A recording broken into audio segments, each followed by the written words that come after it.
ओम शांति।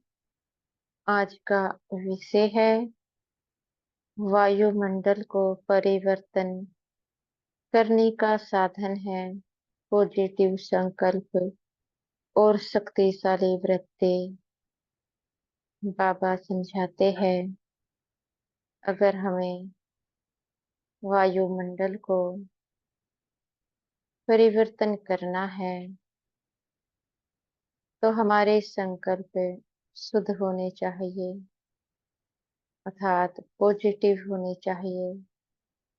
और जो हमारी वृत्ति है, हमारे विचार है, वो शक्तिशाली होने चाहिए।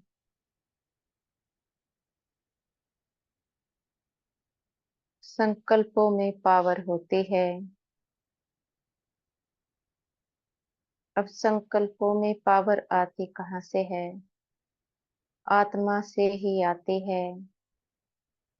चाहे संकल्प नेगेटिव है या फिर पॉजिटिव है,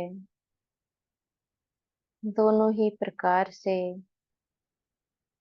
पावर तो आत्मा से ही आती है।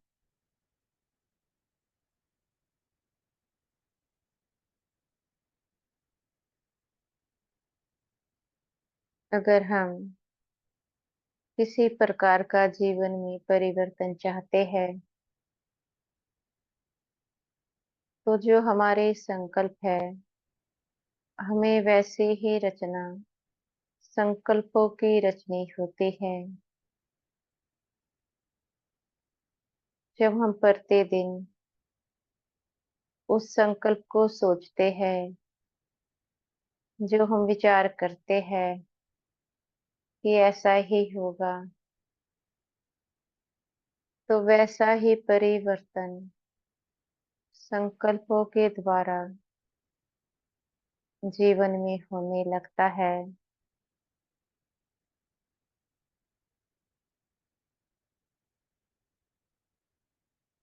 क्योंकि संकल्प क्या है? बीज है। हमने एक बीज की उत्पत्ति की, एक संकल्प की रचना की। जैसे कि उदाहरण के लिए कोई कमजोरी स्वयं में है, जैसे कि खान पान से संबंधित ले लेते हैं।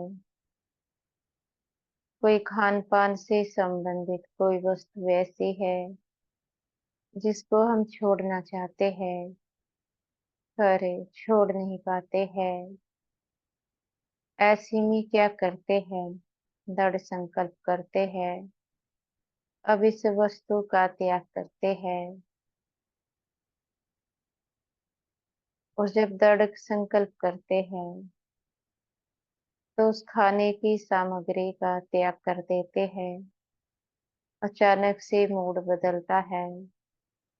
उसका कारण था संकल्प शक्तिशाली था। क्षण भर में ही आत्मा ने क्या किया? अपनी शक्ति से अपने मन का परिवर्तन किया, मन को कंट्रोल किया। कुछ भी हो जाए, अब इस चीज का त्याग करना ही करना है।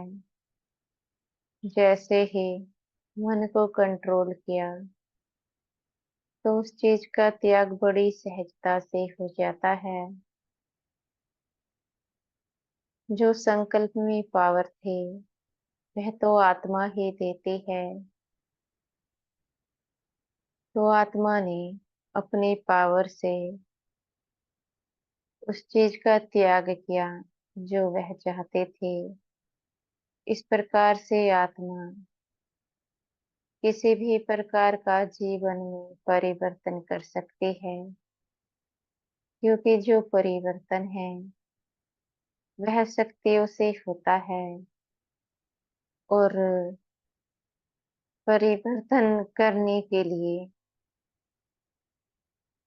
श्रेष्ठ संकल्पों की रचना रचनी होती है।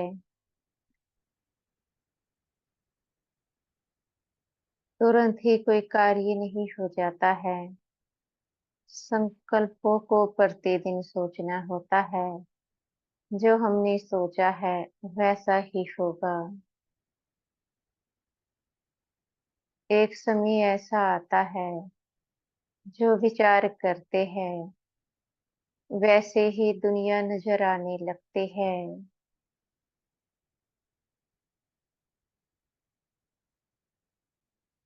दूसरी ओर नेगेटिव संकल्प है, उनमें पावर कहाँ से आती है? वह भी तो आत्मा की पावर है।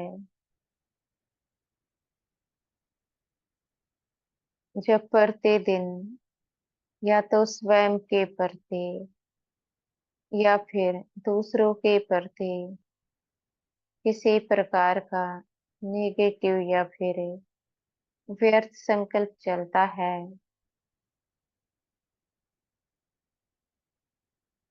वह संकल्प भी इसी प्रकार से सिद्ध होते हैं। गलत सोचते जाते हैं, कभी स्वयं के प्रति, कभी दूसरों के प्रति। इस प्रकार से वे संकल्प भी सीधे हो जाते हैं। आत्मा की शक्तियां उन संकल्पों में जाती रहती है। अब होता क्या है, आत्मा अपने ही बनाए गए जाल में फंसती जाती है। समझ नहीं आता है ये हो क्या रहा है, क्योंकि समझ नहीं है। अपने बनाए गए व्यर्थ और नेगेटिव संकल्पों में फंस चुके हैं। अब कैसे इससे बाहर निकला जाए? एक ही तरीका है, जो हुआ उसको भूल जाओ। आगे से ना तो स्वयं के प्रति कमजोर संकल्प और व्यर्थ संकल्प रचने हैं, ना ही दूसरों के प्रति कमजोर और व्यर्थ संकल्प रचने हैं। इस प्रकार से जब स्वयं पर कंट्रोल करते हैं तो आत्मा की एनर्जी बचती है। जब एनर्जी बचती है तो आत्मा की अवस्था ऊंची होती है। जरा विचार करें, अगर स्वयं के प्रति भी नेगेटिव या फिर व्यर्थ संकल्प करते हैं या फिर दूसरों के प्रति भी नेगेटिव या फिर व्यर्थ संकल्प करते हैं, तो नुकसान किसका है? स्वयं का ही तो है, क्योंकि एनर्जी तो स्वयं की ही जाती है, दूसरे की एनर्जी नहीं जाती, क्योंकि वह आत्मा नहीं जानती उसके प्रति किस प्रकार के संकल्प चलते हैं।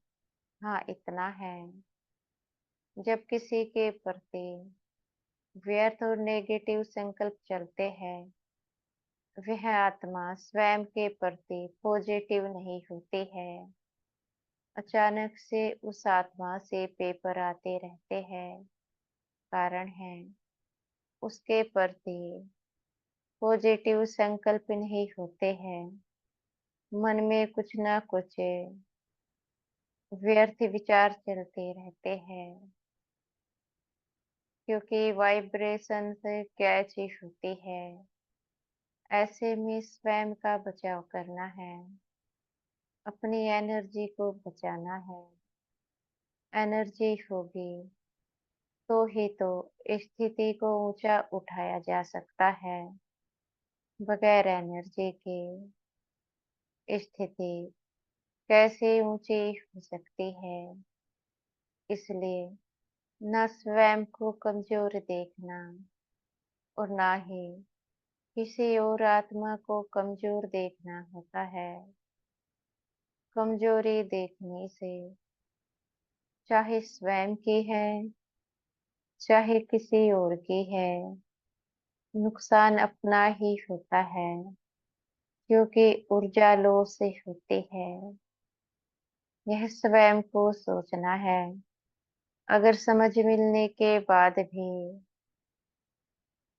इन कमजोरियों का त्याग नहीं करते हैं, तो क्या इनको समझदार कहा जा सकता है? समझदार वह होता है जो ज्ञान समझ लेता है और बुराइयों का त्याग कर देता है। तो यह हमारी अपनी चेकिंग है। जब हम ज्ञान को धारण कर लेते हैं, समझ जाते हैं, हमारे इस प्रकार के कदम से यह नुकसान जीवन में होता है, तो हमें क्या करना है? यह तो अपना पुरुषार्थ है।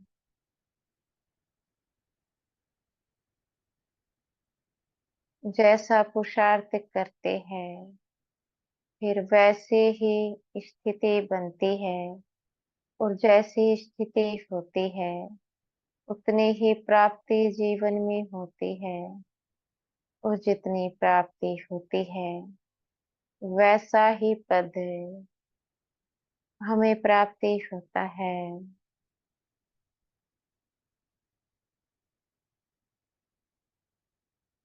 ओम शांति।